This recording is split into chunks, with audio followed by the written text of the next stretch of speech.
They call this the Creta segment.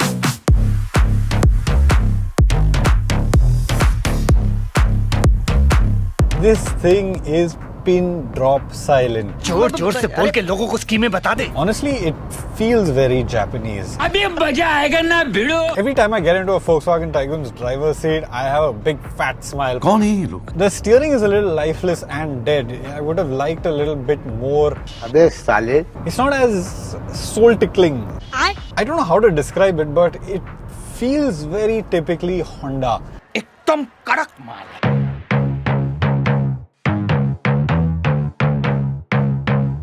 The politically correct way to refer to this segment would be the C segment or the mid SUV segment.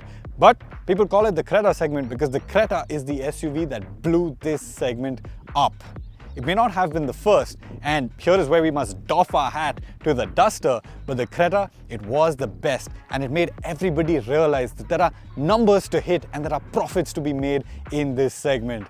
Come 2024, we have a full house. Every manufacturer worth their salt has an SUV in this segment. Now, we did this comparison less than 6 months ago, but since then, a lot has changed. Most importantly, the Creta, it has gotten a facelift. And that's reason enough for us to come back here, convene class, and get every one of them together for a comparison test. We've got 5 SUVs here today. We've got the Toyota Urban Cruiser Hyryder. We've got the Volkswagen Taigun GT Plus Sport. Also an update. We've got the facelifted Creta in turbo-petrol, guys. We've got the Honda Elevate, and we've got the Maruti Suzuki Grand Vitara. There are a few absentees from the class today. The Skoda Kushaq that shares its platform with the Volkswagen Taigun, the Kia Seltos, the Citroen C3 Aircross, and even the MG Aster. They too compete in this segment. However, we couldn't get our hands on these cars for today. That's alright though, because 5 is a crowd, and I'm sure we learned something new by putting these SUVs together once again. Now, before we go ahead, make sure you like this video, subscribe to the Evo India channel so you don't miss another video drop, and leave a comment down below. Of these 5 SUVs, which one would you rather have in your garage? I'm going to start with the Hyundai Creta because this car is the newest and it's got the most significant update here. The styling is new, the interiors are new, and it has a new 1.5 litre turbo-petrol engine. Let's start with the styling though, and on the styling front, I really prefer this Creta to the older one. The older one, it just looked a little bit lost in Hyundai's entire lineup. It looked like it didn't fit anywhere, but this one fits right in between something like the Venue and the Tucson. In terms of styling, I think this headlamp, this face design is much better, and even at the rear, the light bar, the slim tail lights, they look very nice. It actually looks like a logical upgrade from the original Creta, and the car that came before this, it just looks a little bit lost in the whole Creta lineup. This one, thumbs up on the design front. Stepping inside the Creta, things are familiar but different. The big change here is the new twin screen setup. Earlier, you used to get a single 10.25-inch infotainment screen and a separate digital, semi-digital instrument cluster. Now it's uniformly integrated like on Mercedes-Benz cars, and it looks very cool. You've got a full digital cluster similar to what you get on the Alcazar and this large infotainment screen. The AC controls remain pretty much the same, but you do get dual zone AC now. You also get ADAS, and the Creta is the second car in this class after the Elevate to get ADAS. The other update is to the color scheme. You get these bronze accents on the dash and around the start-stop button, and you get these white color seats. Now, I'm not a fan of the white because they stain very easily in our experience, but if you can keep them clean, they look very cool. Otherwise, the Creta remains incredibly well equipped. You still get Bose audio, your panoramic sunroof, a wireless phone charger, an air purifier, electrically adjustable seats, a 360-degree camera, ventilated seats. The list goes on and on and on. The only criticism I have of this Creta is that Hyundai still hasn't given it wireless Android Auto and Apple CarPlay. For the life of me, I can't understand why. It must be a hardware issue, but it's not there with this update. And along with that, you still have these silly USB Type-A ports if you want to connect your phone to the screen. The whole world has moved on to Type-C, but the Creta, it still has Type-A. That aside, this interior cannot be criticized in any other way. The back seat of the Hyundai Creta has been improved marginally. The only change here are these new soft neck pillows, but they're really nice. After a long day of work, just put your head back, sink into them. It's a very nice feeling. Another feature on the back seat of the Creta that sets this apart from the competition and is very useful is the sun blinds. They're manually adjusted, but they keep a lot of the sun and the heat out. So if you're driving around in the daytime, they're very useful. And for privacy as well, they're very good. Apart from that, space is reasonably good. You get a nice long bench, so you are comfortable. The seat recline angle set to 2 steps. I'm in the lowest step right now, and it's actually quite reclined and quite comfortable. You've got AC vents over here, 2 USB Type-C ports. You get them in the back seat, but again, you can't connect your phone to the screen with them, and you get a little tray for your phone. Armrest, cup holders, par for the course. You've got Bose branded speakers at the back as well. As far as back seats go, the Creta is one of the nicer ones in this segment simply because of how plush, comfortable and cozy it is. When it comes to boot space, the Creta has 433 liters of space. That is actually second best in class. And when you combine the back seat comfort and the large boot, this is actually one of the more practical SUVs out there in this segment. Now, let's get into driving and see what that 1.5 turbo petrol is like.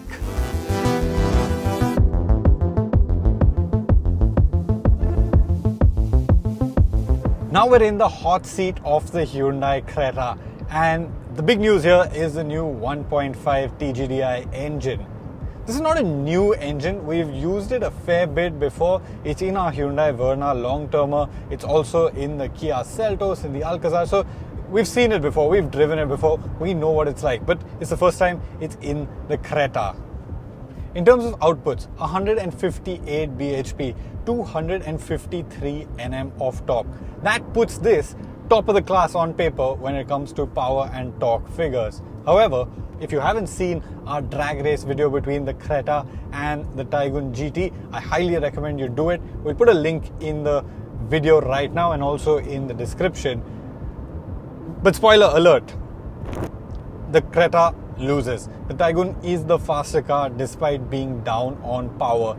And I think that's down to one very important factor. That's the DCT transmission. This DCT does not shift as quickly and as aggressively as the DSG. And over a quarter mile, that does make a difference. But I'll tell you what, it's not a bad thing because performance, it's almost there. These cars, they're neck and neck when crossing the line. And over a quarter mile, there's very little separating them. So in the real world, you actually won't feel too much of a difference. Performance, it's very good. You step on it and it picks up speed reasonably well. It's got a strong mid-range. It's not as rev happy as the TSI engine, and it doesn't fire itself to the red line with as much aggressiveness, but it's got the performance and it moves. I'm sitting at above 100 kilometers an hour right now, and it got here absolutely effortlessly. Refinement is also very good as well. It's quiet, it's comfortable, and the turbo petrol, it doesn't intrude into the cabin too much. It's worth talking about the gearbox. This DCT is not as snappy as Volkswagen's DSG, but it's a lot more refined and a lot more smooth. These DCT transmissions, they have a tendency to be a little jerky at low speeds while downshifting, but that's actually very well resolved in the Creta. So at city speeds, when you're driving around in town, in creeping traffic, start, stop, in that sort of driving, this is actually a nicer gearbox. It's a little smoother and it does a better job of hiding the flaws of a DCT. The Volkswagen, on the other hand, you can feel it a little more. What the Creta also gets is drive modes. So you can put it into sport mode. Sport mode just makes it a little more aggressive, gives you a little more response on the throttle, and it holds gears a little longer so that you can rev out the engine harder. You also get paddle shifters on this, which is a nice touch. It just gives you that much more control over the drivetrain when you want to drive it aggressively. Now, chassis, have there been any changes? Yes, they have. This may be a facelift, but Hyundai has worked on strengthening the structure. They've used more high-strength steel in the structure of the Creta, and the whole idea was to make it better and safer. That's also had an impact on the way it drives. It feels a little more solid now. It feels a little more rigid. The Creta, when it's riding over bad patches of road, Earlier, it may have felt a little fragile, but that's a little better now. In terms of high-speed ride, it stays flat, composed, very, very composed. I wouldn't say it's European levels of composed, but it's nearly there. And what I like about the Creta is it has the stability without compromising on ride quality. So when you slow down and you get to bad roads, you can actually be reasonably comfortable in this Creta Turbo. Now with the N-Line in the picture, the Turbo, even in its top-end variant, gets 17-inch wheels, which means you don't have to deal with the super harsh ride of those 18s. With the 17-inch wheel, you are pretty comfortable and you can deal with bad roads very well. What I also like about the Creta is that it can handle. Hyundais historically have been very soggy handlers, but in the last couple of years, they have fixed that. And with the last update to the Creta, that was one of the big changes. Chuck it into a bend and it really grips. The steering is a little lifeless and dead. I would have liked a little bit more in terms of directness to the front end, but in terms of outright ability and the ability to get chucked around a corner and grip, the Creta is pretty impressive. And when you combine it with this engine, you've got a car that's actually reasonably fun in the hills. If I had to criticize the Creta in any way, it's a very hard thing to do. Not having wireless Apple CarPlay is just silly, honestly, right now. And also the build quality, I feel like it could have been a little better. I'm driving around and my knee is pushing up against the side of this panel, and every time I take a corner it pushes a little harder and the whole panel creaks. I don't know if you can hear it, but this whole thing is quite squeaky and creaky, which is just not very nice because this is a bit of the car that you use a lot, so it's squeaking and creaking a lot. Another improvement for the Creta with this update is the addition of rear discs. Not all cars in this segment get it. Something like the Taigun doesn't get it, but the Creta does, and that's a good thing. It should make a difference to stopping distances, and it should just give you more confidence while on the road. This is the Taigun GT Plus Sport. It's a new variant that's joined the Volkswagen Taigun lineup, and it's basically Volkswagen fully embracing its sporty credentials. The changes include a chrome delete where everything is blacked out, red accents for the badging, black wheels, red brake calipers, and a carbon steel roof. It looks really, really cool. And to think that the Taigun is actually the oldest car amongst this lot, but the design, it has aged really well and it still looks fresh even in front of all of these cars. As much as you don't see the age of the Taigun on the outside, on the inside, I think you start to do that a little bit. You do get the basics in place. So you get a large infotainment screen, you get a digital instrument cluster, you get ventilated seats, you get a wireless phone charger, you get electrically adjustable seats now on the Taigun. But that aside, it doesn't have a lot of the flourishes that something like the Creta has. You don't get a panoramic sunroof, you don't get dual zone climate control, there's no 360 camera, and there is no ADAS yet on the Taigun. It was never the most equipped SUV in its class, but the more time goes by, the more you feel that gap between this and the other cars. That aside, this is a nicely resolved interior. The updates for this GT Plus Sport include blacked out seats with red stitching on the steering wheel, a black dashboard. I prefer it a lot over the red that was on the older cars. And to sit in and to be in, this feels like a nice premium car. But in terms of the features front, it is missing a little bit compared to the other cars. Fun fact about the Volkswagen Taigun, it may look like the most diminutive on the outside, the smallest on the outside, but it actually has the longest wheelbase. And that long wheelbase translates to a lot of knee room. So if you want to stretch out, this is the place to be. But the backseat does have its drawbacks. It's not the widest car in its class, so you can't seat 5 very comfortably. If you put this up, the person sitting in the center is going to feel a little cramped between these two seats. It's more useful as a 4-seater. You get an armrest, cup holders, you also get your USB Type-C ports and AC vents. There's no reclining function on this seat, but as far as back seats go, this is a reasonably good place to be. And as we find out later in the test, when it comes to ride quality, this is really well resolved. So as an overall back seat experience, the Taigun is very good. In In terms of boot space, the Taigun, it's right in the center of the class. Only the Grand Vitara and the Hyryder have less space than this. It has 385 liters of boot space, and it's good enough for one large suitcase plus a little bit of knickknacks. But one thing you need to be wary of, the toolkit, it sits outside the boot. So it sits over here and takes up a little bit of space in the boot. Every time I get into a Volkswagen Taigun's driver's seat, I have a big fat smile plastered on my face because these cars are just so much fun to drive. 148 bhp, 250 Nm from the 1.5 TSI engine. But as with any TSI, it punches above its weight. We drag raced it against the Creta. And like I said, when I was driving the Creta, this car won. This car, it feels so enthusiastic, it feels so special. The engine is really urgent with its responses. When you get on the gas, it just wants to shoot itself at the red line. It's really aggressive. The DCT, it's a DSG in German, is just so snappy. Tap, tap, tap, tap. It just shifts through the gearbox so quickly. Even on downshifts, it's really urgent, really quick. And when you've got a Taigun and you want to drive it a little energetically, it is always willing to comply. And I love that. It's such a willing partner to have fun in. And I absolutely love that character of the Taigun. The DSG also has a trick up its sleeve. It has an S mode, which allows you to hold gears for longer and make the gearbox a little more urgent. It doesn't really have drive modes like the Creta does, no eco, normal, sport and all of that. It doesn't need it, honestly. At this price point and at these power bands, that's honestly a gimmick. You can drive this a little more gently and you'll get better economy. You'll drive it a little harder. It'll feel like it'll have more power. But yeah, it's a very well-resolved drivetrain. And to complement that, you've got this lovely chassis. We've always maintained that the Skoda and the Volkswagen have best-in-class ride and handling. And even with the Creta's update, even with its little reinforcements to the platform, it still rides and handles better.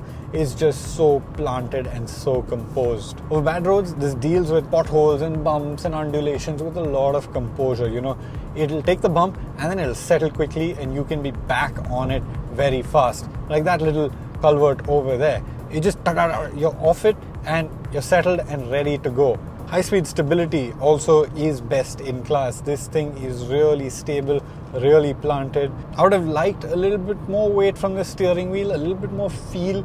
These modern Volkswagens, they're all devoid of feel on the steering front, but it does feel pretty direct and you can place the front wheels with a reasonable amount of confidence. One thing I don't like about this, and this is across all of the MQB A0 Ion cars, is that the suspension is a little noisy when you crash into bumps. Some cars over here have actually done well to damp the noise that the suspension makes, but in the Taigun, it does get fairly loud. So say there's a big bump and you don't see it and you crash into it, it sounds very loud. And while it may not upset the car too much, the sound can unnerve the driver a fair bit and it's a little disconcerting. I feel like if they had dealt with that a little better, there would be very little to criticize on the Taigun on the driving dynamics front. It really is well judged otherwise. What I love most about this is a practical family SUV, you know, it's meant to be practical and all of those things, but you've got a sharp gearbox, you've got a sharp engine, and then when you show it a set of curves, just throw it in there. And the lateral speeds that it can carry, so impressive. It can carry higher speeds than its rivals over here through these bends without upsetting the balance of the chassis, without getting the tires to squeal. And it's a genuinely fun car to drive, fun car to chuck around the bends. You just have so much fun. Turbos may be the present, but hybrids, they are the future. Toyota has been investing heavily in hybrids over the last few decades, and the Hyryder, it's actually the first relatively affordable hybrid for us in India. The Hyryder, it's no Fortuner, but it does have good presence on our roads. These sleek headlights, sleek taillights, they do give it a very defining characteristic. And in this class, it is the biggest car. I know it shares a platform with the Grand Vitara, but its bumpers are probably longer, 20 mm longer than the Grand Vitara, and that allows it to lay claim to the biggest mid-size SUV in its class.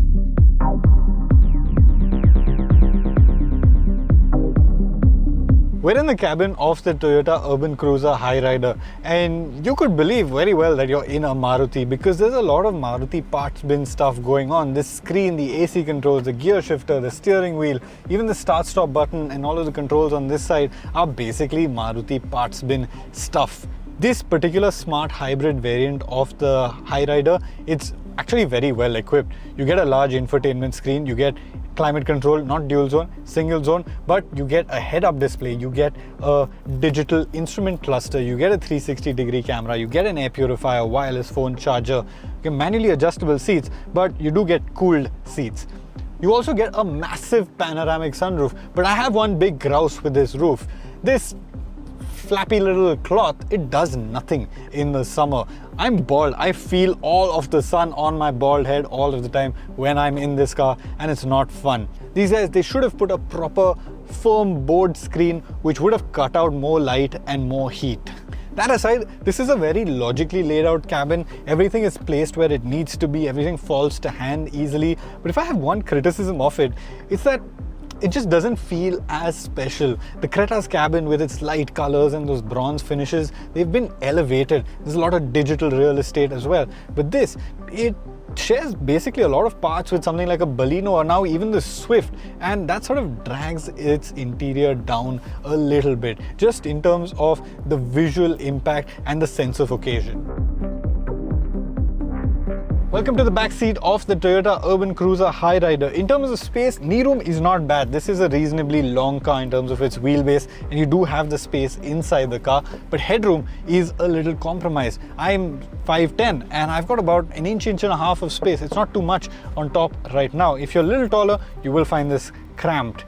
Apart from that, you've got your AC controls, you've got two USB Type-C ports, you've got a little tray over here. You can place knickknacks or your phone in there. There's no blinds over here, which would have been a nice touch and made this a lot more comfortable. The seat itself, reasonably comfortable, you sink into it well, and you get 2 steps of recline like on the Creta. I don't think this place is as plush as the Creta, but as far as back seats go, it's pretty acceptable. When it comes to boot space, the Hyryder, it is pretty compromised. This strong hybrid platform, it houses all its batteries here in the boot. So this little tray comes out and you can see there's a bunch of stuff in the boot here, eating into space. You get a step in the boot like this, which this tray sort of fixes. But yes, space is not a lot. 255 liters, it's the least in its class.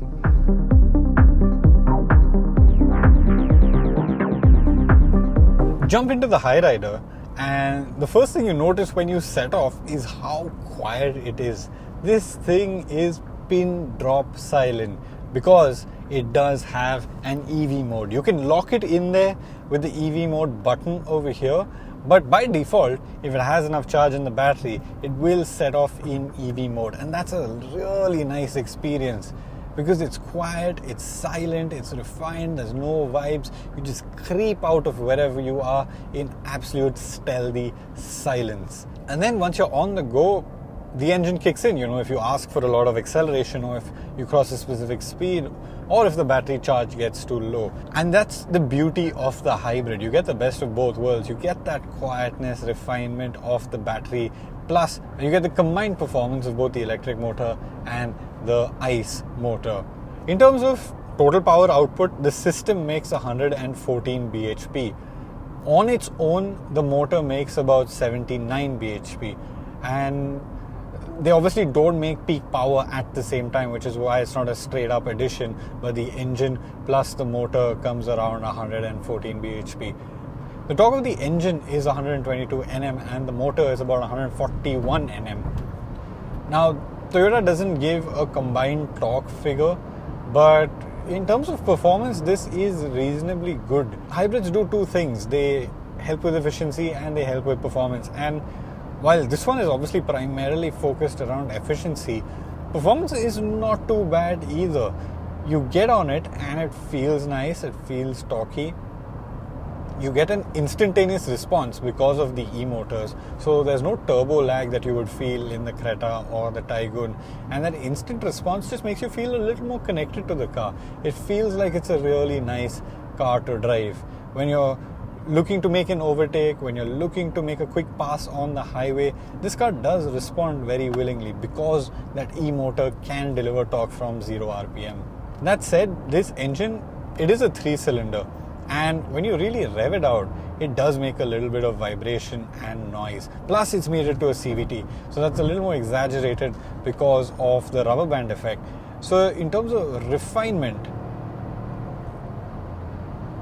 you can hear it a little bit in the cabin. Vibes, I must say, are very well contained. You don't feel too much of the vibration, but you can hear it a little bit in the cabin when you really push it hard. As for ride and handling, this platform is the Global C platform. It's the same platform that the S-Cross is underpinned on globally. And honestly, it feels very Japanese. And what I mean by that is it feels light on its feet. It feels very easy to maneuver, easy to drive. The controls are light. The control weighting is light. The steering is light. And it's a very easy car to drive around, very stress-free. Ride quality is more on the comfortable side. This is a reasonably comfortable car, but I think all the cars here have really got down their ride and handling balance, and so this Hyryder has a tough job cut out for it in terms of sheer ride. Handling chops aren't too bad as well. This thing will go around a corner willingly, and like I said, those typical Japanese traits of that lightness of the steering, lightness of the body come out, and you can chuck it around the bends and have a little bit of fun. That said, this is not a car that you want to go throwing into bends with absolute abandon. Like, you wouldn't want to drive it as aggressively as you would drive a Creta or a Taigun. It does have good front end response, but I feel like the limits of this in terms of outright handling are a little lower. The tires squeal a little more, and it just feels like it's much happier being driven at 7/10 rather than 9/10. All in all, this hybrid drivetrain is not for everybody. Not everybody is going to want it. As an enthusiast, I would have liked a little bit nicer noise. I would have liked a little bit nicer acceleration, but as an enthusiast, I would like a little more noise, a little better acceleration. But I think it's a very sensible car on its own. If you're not somebody who craves the thrill of driving all the time, if you want something for the city that's going to be used very peacefully, you're going to drive it around town, you want something quiet, comfortable, then this is the car to have. Because according to Toyota's data, and this is data based on the Camry, not on this car, so we'll have to extrapolate that a little bit. But according to Camry owners, 60% of the time they're using EV mode in the city, which means they're motoring about in absolute silence and in absolute comfort. And I think that's a huge advantage to have, plus the efficiency that it gives you. You know, none of the cars here can give the sort of efficiency that this has. We've been driving it hard all day, and it's still giving north of 16 kmpl, which is really good. But really, Toyota, man, the only reason I'm wearing a cap in this car right now is because this blind isn't doing much to protect my head, so I need to protect my head myself.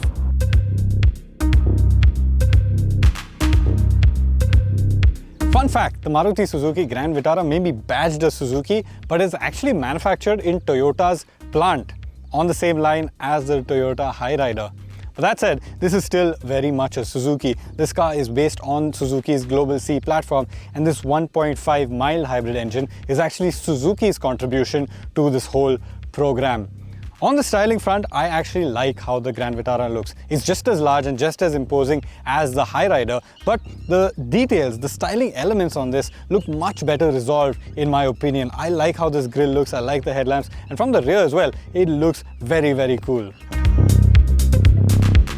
Welcome to the interiors of the Maruti Suzuki Grand Vitara, and compared to the Hyryder, this is not a very unfamiliar place. It's actually very similar. The overall cabin architecture is the same, your infotainment screen is the same, your AC controls, the start-stop button, all of these bits are the same. However, this being the mild hybrid, it misses out on a bunch of equipment compared to the strong hybrid. Even in its top end Alpha trim, you don't get stuff like a fully digital instrument cluster, you don't get ventilated seats, you don't get the head-up display, you don't get the premium sound system, you don't get TPMS. So there's a bunch of important, very useful equipment that this particular car in its mild hybrid form doesn't get. The smart hybrid does get all of these features, but again, that's in the interest of cost. Otherwise, this is a very neatly, logically laid out cabin, just like on the Hyryder. It's a nice place to be. Welcome to the backseat of the Grand Vitara, and this is a very familiar place because we've just been in the Hyryder. Features at the back, you get your AC vents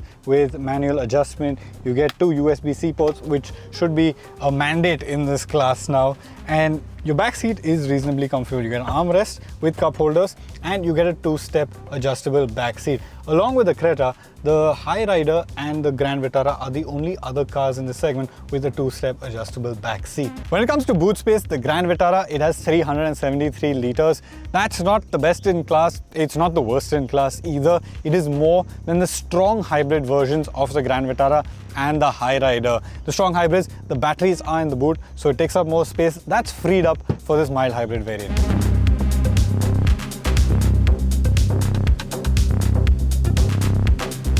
Okay, now we're driving the Grand Vitara, which is the first naturally aspirated car in this test. 1.5 litre nat asp engine, and honestly it's a familiar one because we've driven this engine a lot in the Ertiga, in the Brezza, in the Ciaz. All of Maruti's larger cars have this 1.5 nat asp engine. This engine gets the updated gearbox. It's not the same one as the Jimny. This is a 6-speed automatic. The Jimny gets the older 4-speed. And this engine gearbox combination is quite a nice one. For a naturally aspirated engine, it's a nice one. It's not as soul-tickling as an Elevate engine, as the Honda engine, but it's actually a very well-judged motor. And I think what makes the difference between the Elevate and this is the gearbox. The Elevate has a CVT. This has an automatic. So there's none of that rubber band effect that happens in the Grand Vitara.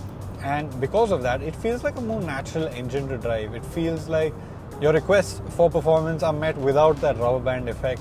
And that adds to the overall driving joy that you get out of the Grand Vitara. In terms of outputs, this engine makes 102 bhp and 137 Nm of torque. And compare that to the Elevate, which is the only other nat asp engine on test today, and it's less. You get around 18 horsepower less and 8 Nm less. But what this gets instead is a mild hybrid system. It's called Smart Hybrid, which is pretty confusing because I don't know why you'd want to use the Smart Hybrid name for the non-hybrid version. This is only a mild hybrid. But I guess it's a legacy for Maruti Suzuki because their older hybrids, when they were mild hybrids, they were called Smart Hybrids. So that's just carried forward onto this one. And the strong hybrid, which is also available on the Grand Vitara, is called the Intelligent Strong Hybrid. So anyway, responses are reasonably good. You still have to wring the engine out, typical naturally aspirated characteristic, to get the most out of it. And it does get a little bit noisy. You don't get the same amount of grunt and performance that you do from the turbo cars, obviously, because they're not turboed, but it's adequate. You know, if you're not looking for something to sort of set your heart on fire, if you're looking for something practical, sensible, efficient, this car does it, you know, and it's not even hybridized, so you don't have to pay that additional cost of the hybrid to get this efficient motor. It's reasonably efficient. We've been getting about 12.5 kmpl, which is not bad. I'm not going to spend too much time talking about the handling and the ride because honestly it's very similar to the Hyryder. It's very Japanese, very light feeling, very easy to drive, easy controls. You can chuck it into a corner and it is willing, but it's not best in class in terms of handling. So yeah, I think more than being an enthusiast car, this Grand Vitara is more the sensible buyer's choice, you know. I think it's fuss free. It does what it has to do. It does the job that it's set out to do. It's got an engine that works reasonably well, but it's not pushing the boundary on any front, you know. It's not pushing the boundary on performance. It's not pushing the boundary on efficiency. but it does the job well. It's worth noting that the naturally aspirated versions of this Grand Vitara and even the Hyryder actually get an all-wheel drive variant, and I've had a great time in that car. We drove it all the way up to Shinkula, through snow, through ice, through rain, through everything, and it just went and went and went. Nothing could stop it. It's a really capable all-wheel drive car. You'd think, oh, mid-size SUV segment, how capable could it really be? But it is really, really capable and well judged. So if you are looking for a car to go off the beaten track, the all-wheel drive certainly must get your attention. It is, after all, the only car, or when you club it with the Hyryder, which is essentially the same car, the only two cars in this segment which get an option of all-wheel drive.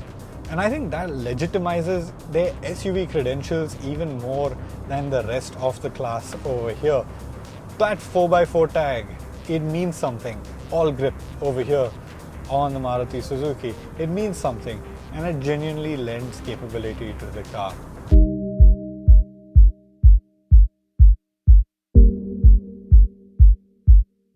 The only other naturally aspirated car in this test today is the Honda Elevate. And what sets the Elevate apart is that it has only one engine option. All the other cars here have multiple engine options. The Honda gets only the 1.5 litre NatAsp engine. We'll get to talking about that in a bit. But first, let's talk about the styling of the Elevate, because it is a really good looking car. I'm very drawn to the styling. It has a strong nose, strong haunches. It feels very simple, very clean, very sophisticated. It doesn't have any of that messy split headlamp design on any other cars. The headlamps in the right place, the fog lamps in the right place. When you see it going down the road, it looks very correct. I really like how it looks.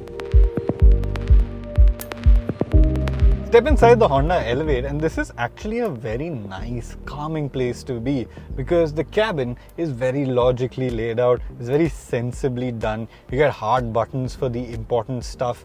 You get a large infotainment screen. This is 10.25 inches on par with the Creta, but I must say it feels a little smaller here in the way it's positioned. You also get a semi-digital cluster, which is probably one of the nicest looking clusters here because it's just clean dials. You get goodies, you get a wireless phone charger, you get wireless phone connectivity for your apps. But then again, the Elevate is not the best loaded in its class. You get a small sunroof. This is probably the smallest sunroof in its class. You don't get ventilated seats, which I think are a must-have in India today. You don't get a 360-degree camera, and you don't get USB Type-C ports. This too has USB Type-A, but saving grace, it does get wireless phone connectivity. The interiors are a very nice place. The materials used feel very nice, but I think the highlight of the interiors are the seats. They just hold you so well. You've got proper, genuinely good lumbar support, a nice cushy headrest, and as a driver's seat, this is the seat that I want to be in because it's so good. In the back seat of the Elevate, space is generous. You got a good amount of knee room, you got adequate headroom, but what I don't like is the under thigh support. I can't tuck my feet in fully under the driver's seat because the floor has a slope in it for my feet. It's meant to be a footrest, but what it doesn't allow me to do is take advantage of the under thigh support. My thighs are sort of hanging mid-air, and that's not very comfortable. Apart from that, you get AC vents over here. You do not get USB ports in the back seat. You only get a 12-volt socket, and that's about it. There's not too much to talk about in the back seat of the Honda Elevate. It's limited on features and it's limited on under thigh support, which I think cuts a few marks in my book. Where the Elevate makes up for it is with the boot space. This is the largest boot in its class with 458 liters of storage.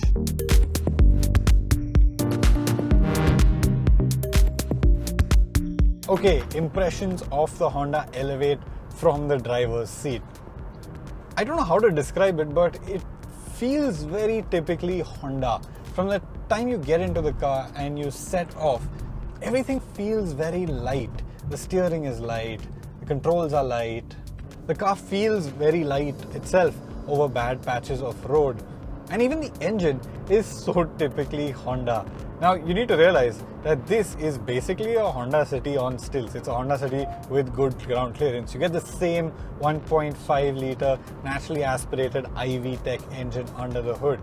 It's actually a really nice engine. It reminds you of a time of good old naturally aspirated engines which you could rev to the moon and back. The red line here is about 7,500 RPM, which is a fair bit.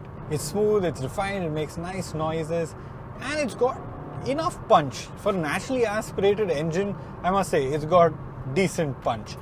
It's not going to keep up with something like the turbos. It's not going to keep up with the hybrid, because those cars do have a little juice and a little boost in performance. But then again, this is a very simple, laid back, straightforward car.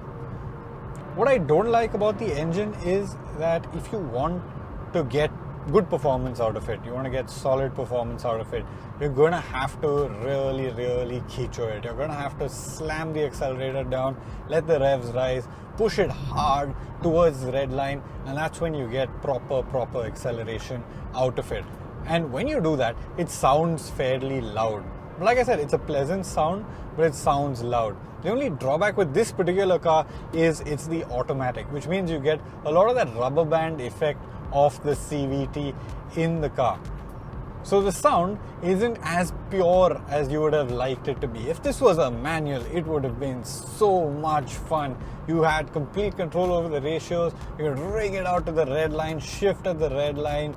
It's a manual Honda engine is just an absolute joy. That said, this does try to make some compromises. You do have paddle shifters, and these paddle shifters sort of simulate gear shifts in the car, so you can shift 2, 3, 4, 5 in the gearbox and then back down when you're slowing down. And it sort of has steps in the CVT which simulate an automatic. But it's not the same. It's not the same as a manual. It doesn't give you the same effect, and a little bit of that rubber band effect is always there. Now, ride and handling. On this front, again, the Honda's pretty impressive.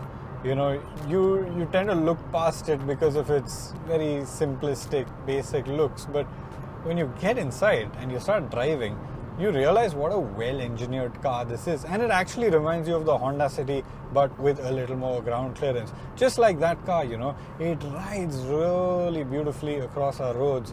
At high speeds, it soaks up bumps very well. It stays stable, stays planted. There's a lightness to the way it drives, so it doesn't feel really hunkered down like a European car. But at no point does it feel uncomfortable or unstable either. The handling chops are there too. It feels like actually a very dynamic car because the steering is really quick. It's one of the quickest in this test. And the way the front end reacts, it's so positive and it doesn't understeer too easily.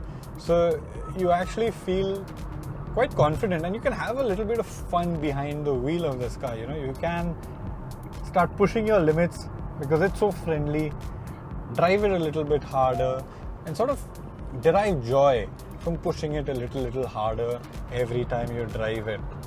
It's not a scary car to drive fast, and because the power is not overwhelmingly large, it's not one of those big turbo engines, it doesn't scare you coming into a corner as well, because you're not usually arriving very fast. So you can actually have a fair bit of fun, simple, just playful fun with the Elevate. Very well done. The chassis is good, the engine is lovely, but it just does not have the performance to keep up with the other cars here. Give me a manual and I'll be smiling all day. I won't be getting everywhere super rapidly, but I'll be smiling.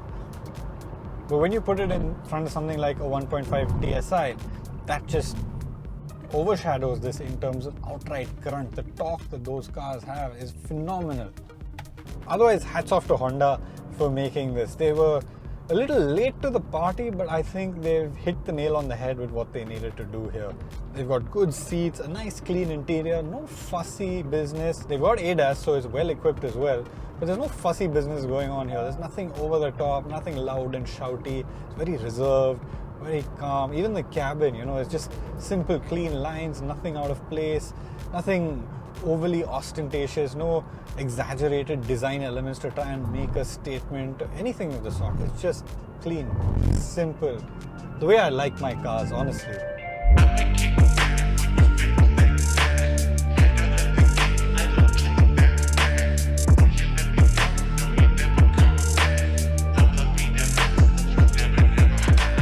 what's the verdict then? I think it's unfair to compare the naturally aspirated cars to the turbos or the hybrids because they just don't have the same level of performance, and that zing, that verve from the drivetrains is missing. Therefore, between these two, I would have to go for the Elevate, simply because it looks better to my eyes, the interior is better crafted, and that engine is absolute makhan. Not when paired to the CVT. With the CVT, I would actually prefer the Grand Vitara's 6-speed automatic, but when it comes to the manuals, the Elevate takes the cake. One step up, I would pick the Urban Cruiser Hyryder, the hybrid drivetrain. It delivers efficiency, it delivers performance, and it delivers refinement. Most of the time, it's just silent, quiet in EV mode, and it's a very sophisticated experience, one that's very rare in this class of cars. If you're a thrill of driving enthusiast, you have to go for the Volkswagen Taigun. Now completely blacked out with the red badges, it really looks the part, and that engine and DSG combination combined with the beautifully tuned chassis makes it really fun to drive. But all said and done, the benchmark, it remains the Hyundai Creta. 6 months ago when we did this test, the Hyundai Creta won the comparison test, and that was before the facelift. Now, with the new updates, with the addition of better styling, with the infusion of better interiors, with the addition of features like ADAS and dual zone climate control, very little can touch the Creta in this segment. It's gone a league above the rest of the cars over here and remains our pick in the mid SUV segment. All said and done, this remains the Creta segment.